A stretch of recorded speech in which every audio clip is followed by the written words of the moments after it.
Pinatitiyak ng isang mambabatas ang pagpapatupad ng mga pamamaraan para hindi ma-heat stroke ang mga empleyado, habang pinababalik naman ng Korte Suprema ang pondo ng PhilHealth. Yan at iba pa sa Express Balita ni Gab Villegas.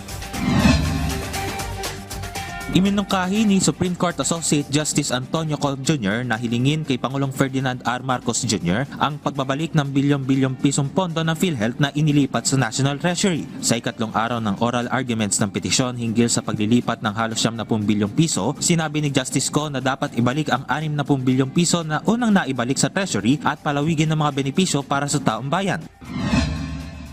Binuksan ng Taguig City ang kanilang Yakap Center para sa mga children with disabilities. Matatagpuan ng 4 na palapag na gusali sa Barangay Calzada, Tipas. Kabilang sa mga matatanggap ay therapy, edukasyon at mga special programs para sa mga kabataan.